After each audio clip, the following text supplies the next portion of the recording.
Di tengah denyut nadi kota Cirebon, Jawa Barat, menjulang gagah sebuah monumen putih yang menawan. Tugu Proklamasi Cirebon bukan sekedar tugu biasa. Ia adalah penanda sejarah yang tak lekang oleh waktu. Saksi bisu sebuah peristiwa heroik yang mendahului proklamasi kemerdekaan Republik Indonesia. Tugu obelis tinggi 3 meter ini berdiri kokoh di lokasi yang sangat strategis, tepat di sudut alun-alun Kejaksan, persimpangan Jalan Siliwangi dan Jalan Veteran. Posisinya yang mencolok membuatnya mudah sekali terlihat, seolah terus-menerus mengingatkan kepada kita tentang keberanian dan juga semangat juang yang pernah membara di tanah ini. Ini bukan hanya struktur fisik, melainkan sebuah narasi yang membeku dalam batu, mengisahkan semangat kemerdekaan yang tak kenal batas. Sejarah mencatat bahwa pada tanggal 17 Agustus 1945, Dwi Tunggal Soekarno-Hatta secara resmi mengumandangkan proklamasi kemerdekaan Indonesia di Jakarta.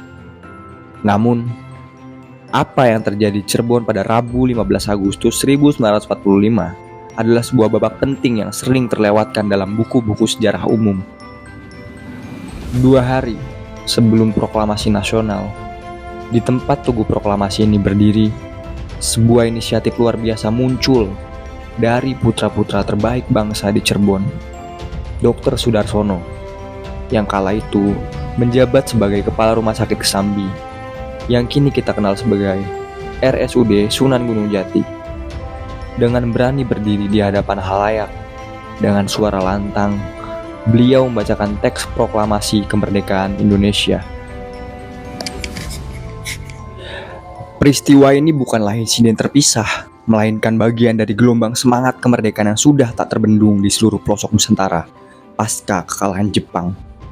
Para pejuang di daerah, dengan atau tanpa diinstruksi langsung dari pusat, merasakan urgensi untuk segera menyatakan kemerdekaan.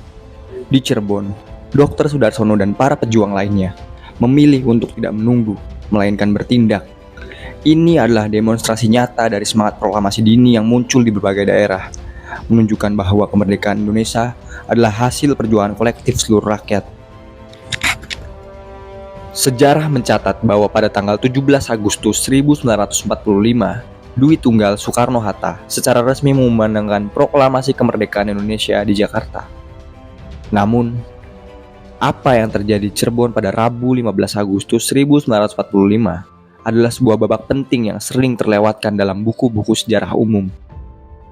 Tugu Proklamasi Cirebon adalah bukti nyata bahwa sejarah bangsa begitu kaya, melibatkan peran serta banyak pihak dari berbagai penjuru. Ia berdiri kokoh, menjadi pengingat bagi kita semua, terutama generasi muda, bahwa semangat proklamasi tidak hanya berhenti pada 17 Agustus 1945, tetapi terus hidup dalam setiap tindakan berani, setiap inisiatif, dan setiap pengabdian untuk kemajuan bangsa. Semoga tugu ini terus menjadi inspirasi, memancarkan semangat nasionalisme dan keberanian, serta mengingatkan kita akan sejarah heroik yang turut membentuk Indonesia yang kita cintai saat ini. Selamat datang di kota Cirebon, sebuah kota di pesisir utara Jawa Barat yang menyimpan segudang kisah, melukiskan perjalanan panjang sejarah Islam di Nusantara. Di tengah hiruk-pikuk kehidupan modern, kota ini tetap memancarkan aura spiritual yang kuat. Salah satunya terpancar dari sebuah bangunan megah yang tidak hanya menjadi pusat ibadah, namun juga saksi bisu berbagai zaman, yaitu Masjid Raya At-Taqwa yang terletak di jantung kota Cirebon, tepatnya di Jalan Raden Ajeng Kartini nomor 2, kota Cirebon, Jawa Barat. Sejak berdirinya, masjid ini telah menjelma menjadi ikon, sebuah penanda penting bagi identitas Cirebon. Namun, di balik kemegahannya saat ini, tersimpan sejarah panjang yang menarik, penuh dengan transformasi dan adaptasi. Mari kita selami lebih dalam kisah Masjid At-Taqwa, dari sederhana masa lalu hingga kemegahan yang kita saksikan hingga hari ini. Sejarah Masjid At-Taqwa bermula pada tahun 1918. Kala itu, bangunan ini dikenal dengan nama Tajuk Agung, sebuah nama yang sederhana, namun memiliki makna yang mendalam, sebagai tempat suci yang besar, yang bermakna, menata yang harus dijujuk untuk menggapai keagungan. Pada masa itu, Tajuk Agung berfungsi lebih dari sekedar masjid. Ia adalah jantung komunitas Muslim Cirebon, menjadi pusat kegiatan keagamaan, pendidikan, bahkan musyawarah masyarakat. Namun, sebagaimana halnya peradaban, bangunan pun mengalami evolusi. Pada pertengahan abad ke-20, tepatnya antara tahun 1951 hingga 1963, Tajuk Agung mengalami fase renovasi dan pembangunan ulang yang signifikan. Bukan sekedar perbaikan, namun ini adalah upaya besar untuk menyempurnakan orientasi masjid agar benar-benar selaras dengan arah kiblat yang presisi. Sebuah detail penting yang menunjukkan keseriusan dalam setiap aspek ibadah. Puncak dari transformasi ini terjadi pada era 1960-an. Di Cirebon, pada waktu itu, terdapat dua masjid yang sama-sama berstatus agung. Situasi ini kemudian dinilai kurang ideal, bahkan dianggap tidak wajar jika sebuah kota memiliki dua masjid dengan predikat yang sama. Inilah momentum krusial, perubahan nama, diinisiasi oleh Raden Manuk Arhata, yang kala itu menjabat sebagai koordinator urusan agama di Cirebon. Usulan perubahan nama pun mencuat.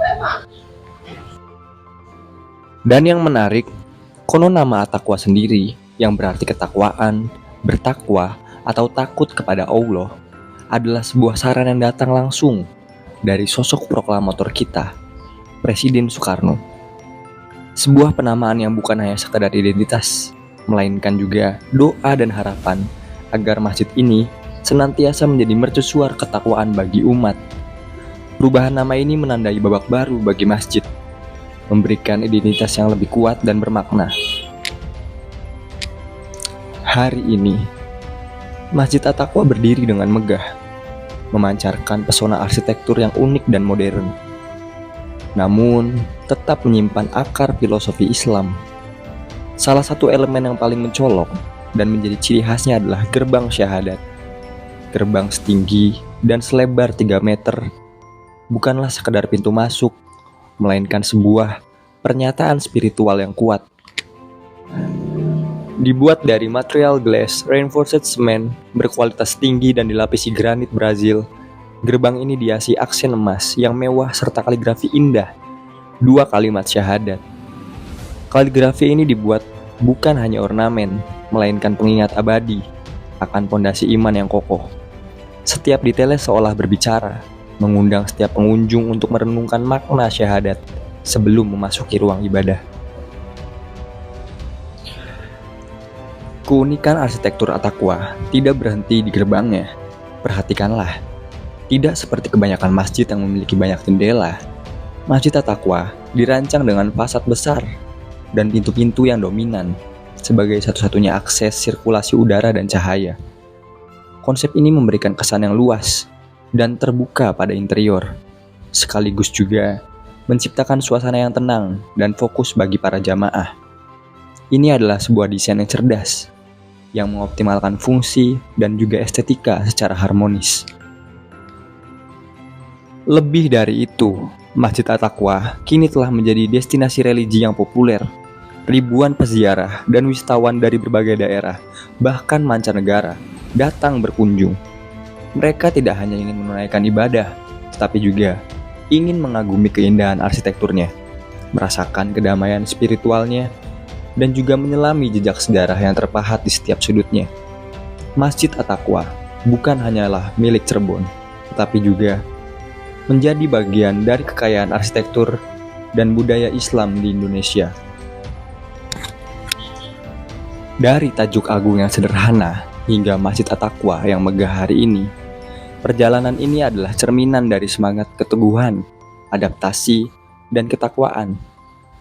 Masjid At-Taqwa berdiri sebagai pengingat abadi akan pentingnya menjaga warisan spiritual, mengembangkan ilmu, dan senantiasa mendekatkan diri kepada Sang Pencipta.